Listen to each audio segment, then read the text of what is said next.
अफगानिस्तान के विदेश मंत्री अमीर मुत्ताकी ने भारत में बैठकर यह कह दिया है कि वो अपने देश की जमीन किसी को नहीं देने वाले हैं। यानी इनडायरेक्टली मैसेज ट्रंप को दिया है कि वो जो जबरदस्ती बागराम एयरबेस लेना चाह रहे हैं वो अफगानिस्तान नहीं देने वाला है। We will not allow any group to threaten anyone else. अब इस बयान के दो मतलब हैं। ट्रंप जो पाकिस्तान को अपने पास लाकर भारत को दर्द दे रहे थे, वही दर्द अब भारत ट्रंप को दे रहा है तालिबान को पास लाकर। ट्रंप को क्या चाहिए? Bagram airbase. और ट्रंप ने इसीलिए चाहे ईरान पर प्रेशर बनाने की, पाकिस्तान के कहने पर जो चाबहार पोर्ट है उस पर सैंक्शन लगाया। इस सैंक्शन का असर यह हुआ कि भारत अब व्यापार नहीं कर पाएगा। और चाबहार पोर्ट से भारत व्यापार कहां करता था? अफगानिस्तान। ट्रंप ने इस पर बैन लगाकर भारत पर प्रेशर बनाया। इससे पहले टैरिफ लगाकर प्रेशर बनाया था और आज फिर भारत की 9 कंपनियों के ऊपर ईरान में सैंक्शन लगाकर भारत के ऊपर दबाव बनाने की कोशिश की। उसी टाइम पर जब अफगानिस्तान के विदेश मंत्री भारत में बैठे हुए हैं। और इससे ठीक एक दिन पहले पाकिस्तान की तरफ से अफगानिस्तान में एयर स्ट्राइक की जाती है, वो भी तब जब अफगानिस्तान के विदेश मंत्री भारत में बैठे हुए हैं। ये दोनों एक्शन बता रहे हैं कि ट्रंप और पाकिस्तान दोनों देशों को मिर्ची लगी है। क्यों? क्योंकि तालिबान से भारत के रिश्ते मजबूत हो रहे हैं और भारत ने तो यह ऐलान कर दिया कि अब 4 साल बाद अपनी एम्बेसी फिर से अफगानिस्तान में खोलेगा। और अफगानिस्तान ने डायरेक्टली बोला है कि वो अपनी जमीन का भारत के खिलाफ इस्तेमाल नहीं होने देगा। बागराम वो एयरबेस है जिस पर अगर ट्रंप कब्जा पा गए तो वो सेंट्रल एशिया में मजबूत हो जाएंगे। उन्होंने पाकिस्तान को तो पहले ही खरीद लिया, चाहे वो नूर खान एयरबेस हो जिस पर पूरा कंट्रोल अमेरिका का ही है, वो सब जानते हो। और रेयर अर्थ मिनरल पहले ही खरीद रहे हैं। और पाकिस्तान का इससे फायदा क्या हो रहा है कि ट्रंप भारत विरोधी हो गए, तो भारत के खिलाफ वो जो भी गतिविधियां करेगा ट्रंप का उसमें सपोर्ट मिलेगा। और लेकिन अफगानिस्तान का भारत की तरफ आना पाकिस्तान को दर्द इसलिए देगा क्योंकि पाकिस्तान के खिलाफ अब अफगानिस्तान का इस्तेमाल भारत कर पाएगा, उसकी हेल्प कर कर। जो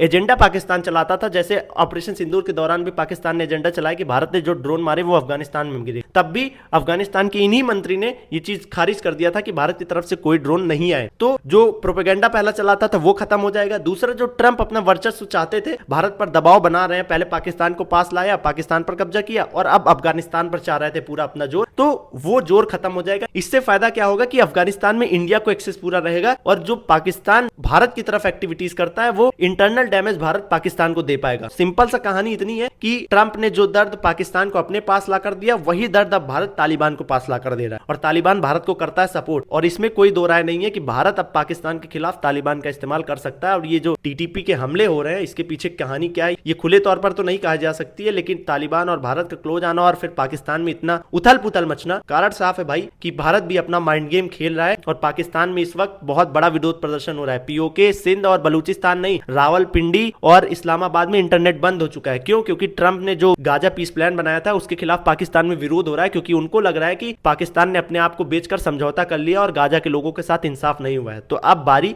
पाकिस्तान की है कि वो अपने आप को कैसे संभालेगा, क्योंकि अफगानिस्तान ऑलरेडी भारत के पास आ चुका है और अफगानिस्तान उधर से डैमेज देगा और इधर से भारत, तो पाकिस्तान कहां जाएगा, ये सोचने वाली बात है। बहरहाल आपको क्या लगता है? अपना point of view comment box में जरूर दीजिएगा।